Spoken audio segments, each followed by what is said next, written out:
चलो बच्चों, अब हम इशू ऑफ शेयर्स का एक नेक्स्ट क्वेश्चन देखने जा रहे हैं। That is question number 4।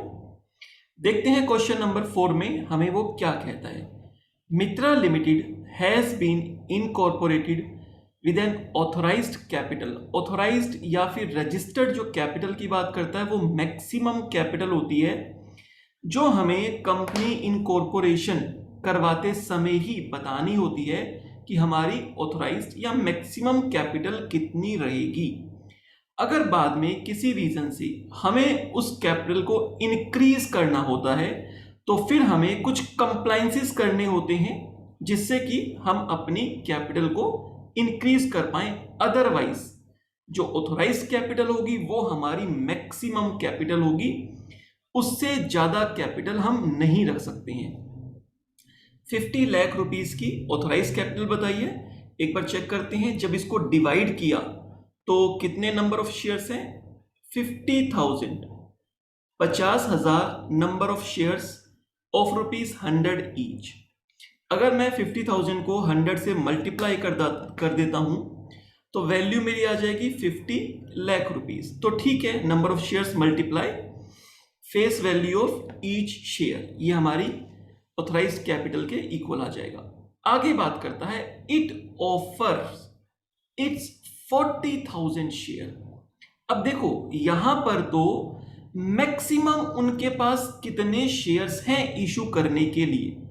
Maximum उनके पास 50,000 50,000 शेयर्स हैं इशू करने के लिए, मतलब वो 50 लाख रुपए की कैपिटल मैक्सिमम रेज कर सकते हैं।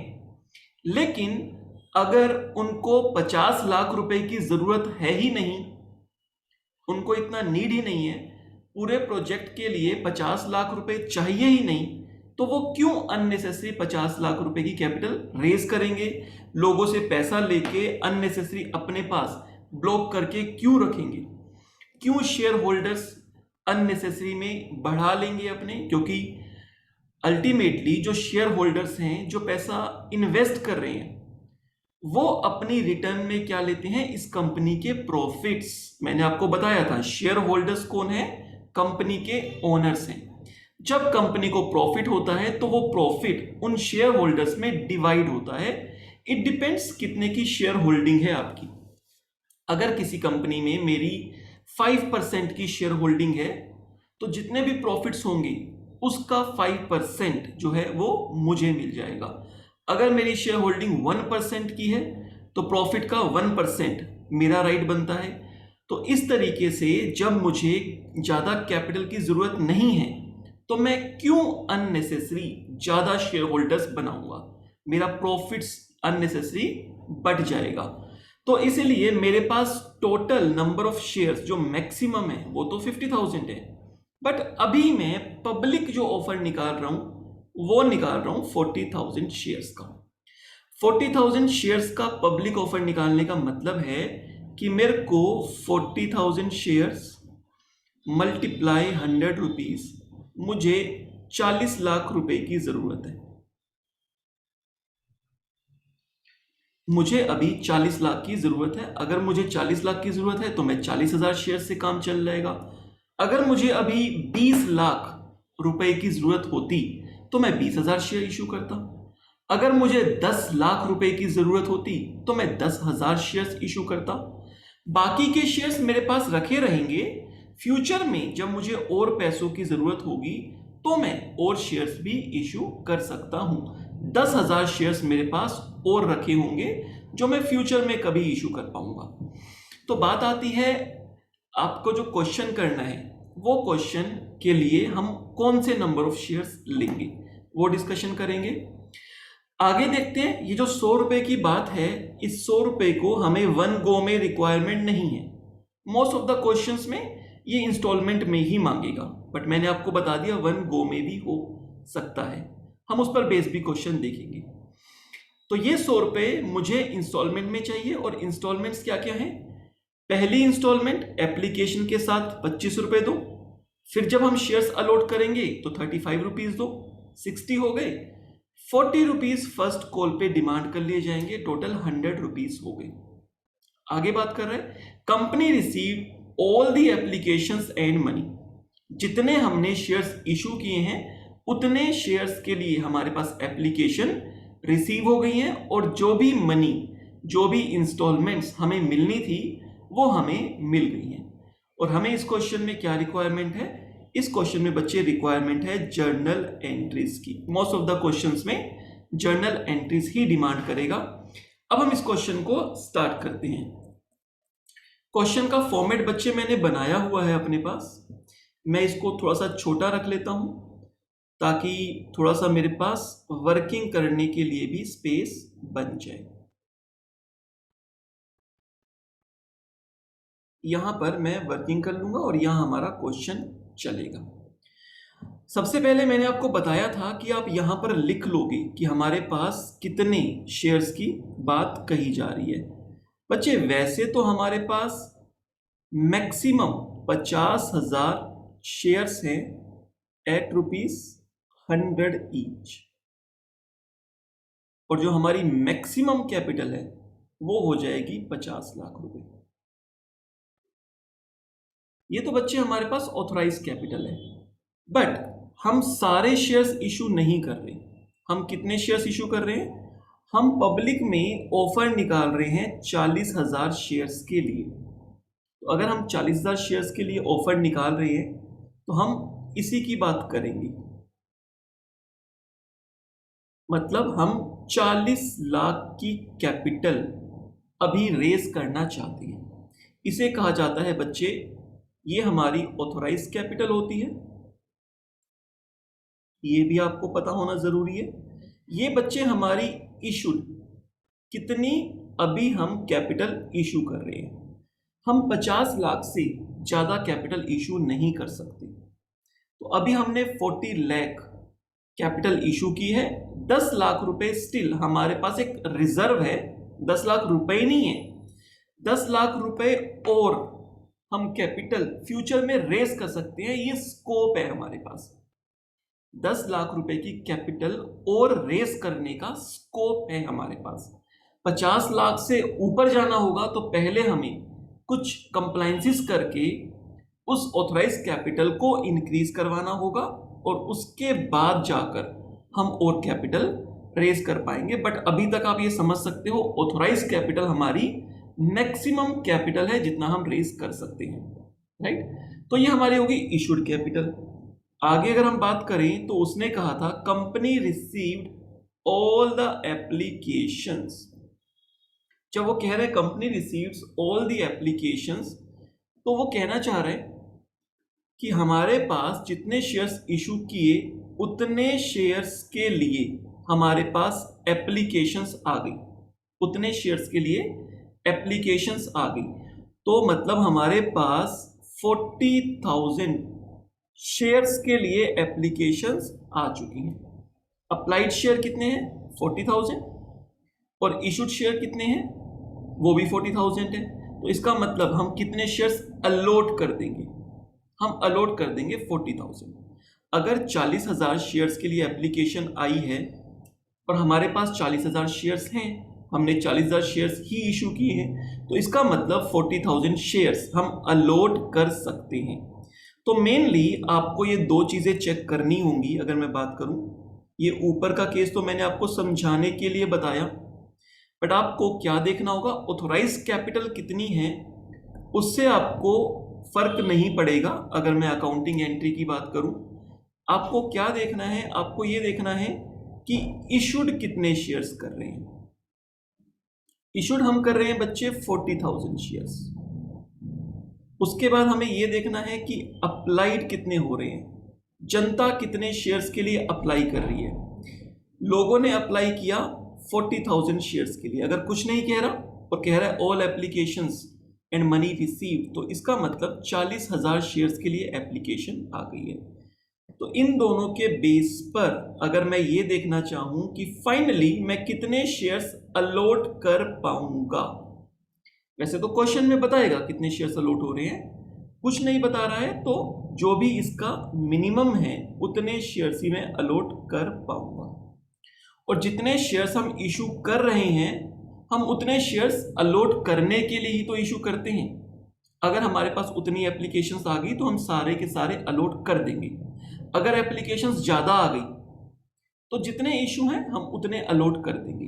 बट एक रीज़न है, अगर हमारे पास एप्लीकेशंस कम नंबर्स के लिए आई, मतलब मैंने इशू किए थे 40,000 शेयर्स और एप्लीकेशन आई 30,000 शेयर्स के लिए, 30,000 के लिए, तो मैं किसी भी हाल में 40,000 शेयर्स किसको दूंगा, कैसे दूंगा? लोगों ने अप्लाई ही 30,000 के लिए किया है, मांगे ही 30,000 है, तो मैं उस केस में 30,000 ही दे पाऊंगा। तो आप कह सकते हो इशूड और applied which ever is lower, वो हमारे बनते हैं अलॉटेड, उतने ही हम अलॉट कर सकते हैं। और जो हमारा क्वेश्चन है पहली जर्नल एंट्री के बाद का सारा क्वेश्चन अलॉटेड के बेस पे चलता है, राइट? जिसको आप शेयर्स अलॉट करोगे वही आपके शेयर होल्डर्स बनते हैं। तो चलो अब हम ये क्वेश्चन स्टार्ट कर लेते हैं। ये डिस्कशन हम पहले भी कर चुके हैं। तो सबसे पहले हम एप्लीकेशन मनी रिसीव करेंगे जो है 25 रुपीज, 25 रुपए। इसको भी बेशक आप यहां पर छोटी सी वर्किंग बना के लिख ही लो, अच्छा रहेगा। एप्लीकेशन, अलॉटमेंट और फर्स्ट कॉल। इस क्वेश्चन में सेकंड कॉल नहीं है, फर्स्ट कॉल तक ही है। 25, 35 एंड 40। एक बार इसका टोटल करके देख लेंगे, क्या इसका टोटल इक्वल बनता है? जो भी हमारे पास फेस वैल्यू थी शेयर की 100 रुपीज, इक्वल बनता है तो करेक्ट है। इसका मतलब जो भी इंस्टॉलमेंट्स दी हैं कोई भी फिगर मिसिंग नहीं है, राइट? अब हम क्वेश्चन स्टार्ट करते हैं। सबसे पहले एप्लीकेशन मनी को हम रिसीव करते हैं। एप्लीकेशन के लिए पहले रिसीव करने की एंट्री होगी और रिसीव करने की एंट्री में बच्चे हम करेंगे bank account debit, bank account debit to, ये पैसा किस बात का है? ये पैसा है शेयर एप्लीकेशन मनी, ये शेयर एप्लीकेशन मनी है, तो मैं इस पैसे का नाम दूंगा शेयर एप्लीकेशन अकाउंट। अल्टीमेटली यही पैसा शेयर कैपिटल बनेगा, लेकिन जब एप्लीकेशन आती है तब शेयर कैपिटल नहीं बनता। अभी तो उन्होंने हमें पैसा दिया, अप्लाई किए शेयर्स, अप्लाई करने पर शेयर होल्डर नहीं बनती। जब कंपनी उनको शेयर्स अलॉट करने के लिए रेडी होगी, अप्रूव करेगी कि हाँ हम आपको अलॉट करते हैं, तब वो हमारे शेयर होल्डर बनेंगे, तब उनका पैसा शेयर कैपिटल माना जाएगा, राइट? तो यहां पर अमाउंट हो जाएगा 40,000 मल्टीप्लाई 25, ये हो जाएगा बच्चे 10 लाख रुपीज, 10 लाख रुपए। तो फर्स्ट बैंक में हमारे पास 10 लाख रुपए आ चुके होंगे जब लोगों ने अप्लाई किया होगा। फर्स्ट जर्नल एंट्री मेरी यहां पे हो जाती है। अब बात करते हैं नेक्स्ट जर्नल एंट्री की। मैंने आपको बताया था कि जितनी भी इंस्टॉलमेंट्स हैं उन सब की दो दो जर्नल एंट्रीज बनेगी, एक ड्यू की, एक रिसीव करने की। एप्लीकेशन में पहले रिसीव की होगी और उसके बाद ड्यू करने की एंट्री होगी, या आप कह सकते हो शेयर कैपिटल में ट्रांसफर करने की एंट्री होगी। अब उसके बाद जितने शेयर्स हम अलॉट कर देते हैं उतने अमाउंट को हम शेयर कैपिटल में ट्रांसफर कर देंगे। तो फर्स्ट एंट्री की बात की जाए तो बच्चे फर्स्ट एंट्री मैंने अप्लाइड शेयर से की है, 40,000 मल्टीप्लाई 25, 40,000 शेयर्स मल्टीप्लाई 25। नरेशन आप लिख लोगे कि amount of share application received being amount of share application money received. अब आते हैं सेकेंड एंट्री पे। सेकेंड एंट्री ड्यू करने की है। सेकेंड एंट्री में जो आप अमाउंट लिखोगे वो अमाउंट आपका अलॉटेड शेयर्स जो है उससे मल्टीप्लाई करके निकलेगा। फॉर्चुनेटली पहले क्वेश्चन में और अभी के क्वेश्चन में अप्लाइड और अलॉटेड इक्वल है, सेम है, राइट? बट आगे क्वेश्चंस आएंगे जहां पर अलॉटेड डिफरेंट हो सकता है, तो उस केस में कम हो सकता है। उस केस में ध्यान रखना है ड्यू की एंट्री आपको अलॉटेड शेयर से ही करनी है। फर्स्ट एंट्री अप्लाइड शेयर्स की होती है, उसके बाद का पूरा क्वेश्चन हमारा अलॉटेड के बेस पर ही चलना है, राइट? तो यहां पर हम सेकेंड एंट्री डाल देते हैं। सेकेंड एंट्री हमारी हो जाएगी शेयर एप्लीकेशन अकाउंट डेबिट। जो ऊपर टेम्पररी अकाउंट फर्स्ट एंट्री में हमने ओपन किया है, क्रेडिट किया है, उसको अब मैं खत्म कर रहा हूं, डेबिट कर रहा हूं। मतलब कि यहां से शेयर एप्लीकेशन का पैसा मैं ट्रांसफर कर रहा हूं अपनी शेयर कैपिटल अकाउंट में। ये बच्चे हमारा मेन अकाउंट है, शेयर कैपिटल अकाउंट, जो अल्टीमेटली हमारी बुक्स में, हमारी बैलेंस शीट में दिखेगा, शेयर कैपिटल, राइट। तो शेयर कैपिटल की बात करें तो इसका अमाउंट कितना निकलेगा? अलॉटेड शेयर्स कितने हैं? अलॉटेड भी इस क्वेश्चन में 40,000 है, तो 40,000 शेयर्स मल्टीप्लाई एप्लीकेशन मनी 25 रुपए। मतलब हमने यहां पर सबको शेयर होल्डर बना दिया। जितने भी लोगों ने अप्लाई किया था सबको हमने शेयर्स दे दिए और उनको हमने अपना शेयर होल्डर बना लिया। कंपनी के पॉइंट ऑफ व्यू से बात करें तो सेकेंड एंट्री भी हमारी होगी ड्यू की। अब आगे चलते हैं। अब हम एंट्री करेंगे अलॉटमेंट की और फर्स्ट कॉल की। अलॉटमेंट और फर्स्ट कॉल की भी दो दो एंट्रीज होंगी, बट पहले जो हमारी एंट्री होगी वो होगी ड्यू करने की। क्लियर? एप्लीकेशन के लिए पहले रिसीव की होती है, उसके बाद ड्यू की एंट्री होती है, लेकिन उसके बाद की जितनी भी इंस्टॉलमेंट्स हैं, अलॉटमेंट, फर्स्ट कॉल, अगर यहां सेकंड कॉल भी होती, थर्ड कॉल, फोर्थ कॉल, जितना भी हो आगे, उन सब के लिए जब आप जर्नल एंट्रीज करोगे तो पहले आपको ड्यू की एंट्री करनी है, पहले पैसों की डिमांड करनी पड़ेगी शेयर होल्डर से, क्योंकि अब वो आपके शेयर होल्डर बन चुके हैं। एप्लीकेशन मनी आई, आपने शेयर्स अलॉट कर दिए। सेकेंड एंट्री में जो हमने शेयर कैपिटल में ट्रांसफर किया, वो इसका मतलब हमने उन्हीं लोगों का पैसा शेयर कैपिटल में ट्रांसफर किया जिनको हमने शेयर्स अलॉट किए हैं, राइट। और अब आगे का पूरा क्वेश्चन उसी से ही चलेगा, अलॉटेड शेयर से। अब ये हमारे शेयर होल्डर्स बन गए। अब शेयर होल्डर्स बन गए तो अगली इंस्टॉलमेंट आप डिमांड करोगे। अगली इंस्टॉलमेंट के लिए फिर से पब्लिक ऑफर नहीं निकालोगे, सबको थोड़ा ना बोलोगे। जो आपके शेयर होल्डर्स हैं जिनको आपने शेयर्स अलॉट किए हैं, आप सिर्फ उनको एक लेटर भेजोगे, मेल भेजोगे और कहोगे कि आपने इतने एक्स शेयर्स होल्ड किए हुए हैं और अब आप अलॉटमेंट मनी हमें दो। आप मांगोगे, डिमांड करोगे। डिमांड करने की एंट्री ड्यू की एंट्री होगी। तो मैं यहां पर अलॉटमेंट मनी डिमांड कर रहा हूं, मांग रहा हूं, तो उसकी एंट्री हमारे पास क्या बनती है? जैसे हमने सेकेंड एंट्री की है ड्यू की, शेयर एप्लीकेशन की जगह हम लिखेंगे शेयर अलॉटमेंट। तो यहां पर हमारी एंट्री बच्चे हो जाएगी शेयर अलॉटमेंट। अब ये अलॉटमेंट मनी है, share allotment account debit to share capital. अब मुझे शेयर कैपिटल में इस पैसे को ट्रांसफर करने में कोई प्रॉब्लम नहीं है। क्यों कोई प्रॉब्लम नहीं है? अब तो मैं अपने शेयर होल्डर से मांग रहा हूं, अब मैं आम जनता से नहीं मांग रहा। जो मेरे शेयर होल्डर्स हैं जिन्होंने कमिटमेंट किया है कि हम पैसा देंगे, और पूरी पॉसिबिलिटी है कि उनसे पैसा मिल जाएगा। अगर नहीं मिलेगा तो क्या होगा, ये आगे क्वेश्चंस में आएगा। अभी तक हम जो क्वेश्चन कर रहे हैं, जितने भी हमारे शेयर होल्डर्स बन चुके हैं, जिनको शेयर्स अलॉट हो चुके हैं, जब हम उनसे नेक्स्ट इंस्टॉलमेंट डिमांड करते हैं, मांगते हैं, तो हमें पूरा पैसा मिल जाता है। क्वेश्चन में यहां पर मेंशन है company receives all the applications, company receives all the applications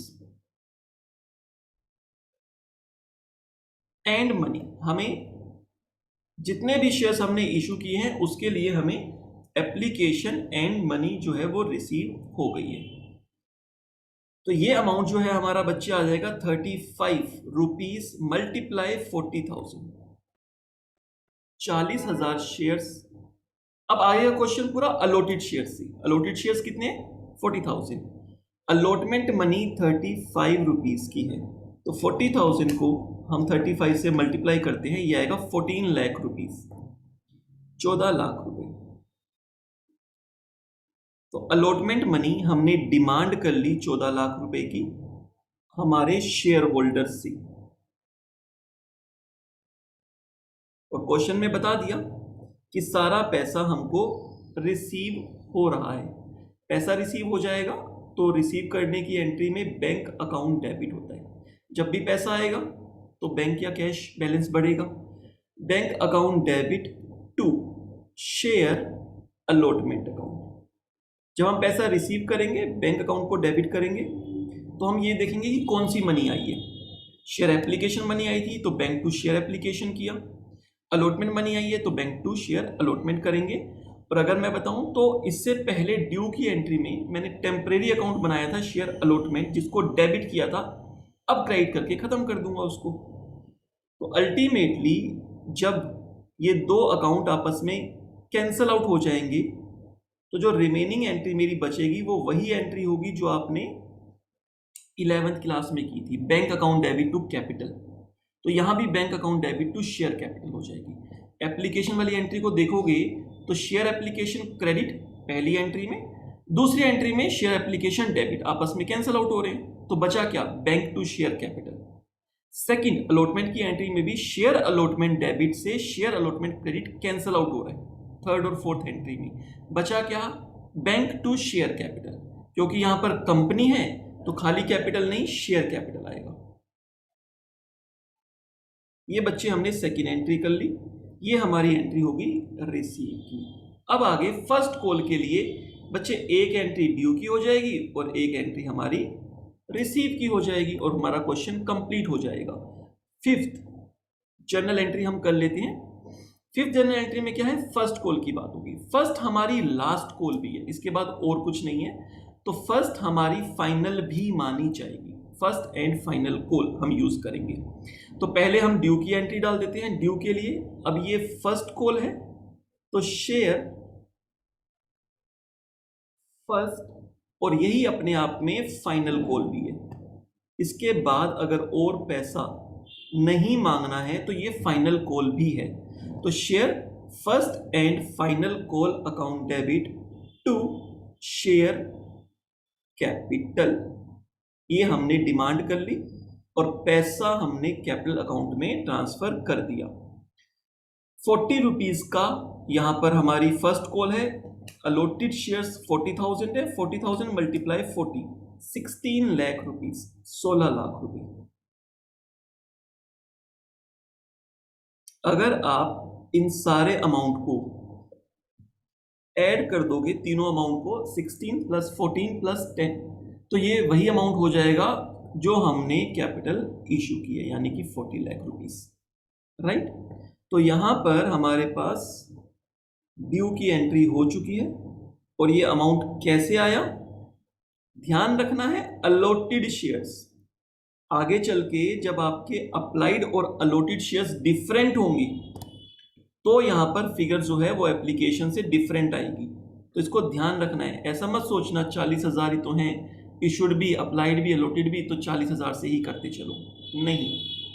first entry आपकी अप्लाइड शेयर से, उसके बाद का सारा क्वेश्चन सेकेंड एंट्री से लेकर आगे का सारा क्वेश्चन अलॉटेड शेयर से, ध्यान रखना इसको।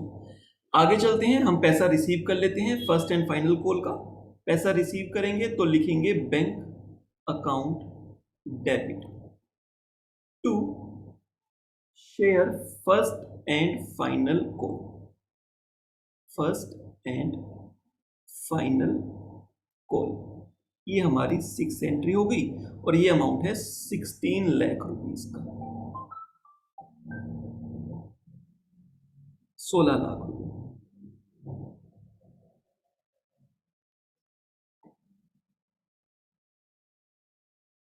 तो बच्चे यहां पर ये क्वेश्चन हमारा कंप्लीट हो जाता है। इस क्वेश्चन में टोटल 3 इंस्टॉलमेंट थी, टोटल 3 इंस्टॉलमेंट्स थी। अगर 3 इंस्टॉलमेंट है तो सब इंस्टॉलमेंट की 2-2 एंट्री हमारी होंगी। एक बच्चे ड्यू की एंट्री होगी, एक हमारी रिसीव की एंट्री होगी, तो टोटल 6 जर्नल एंट्रीज यहां पर डल जाएंगी। तो अभी तक भी ये सिंपल क्वेश्चन था।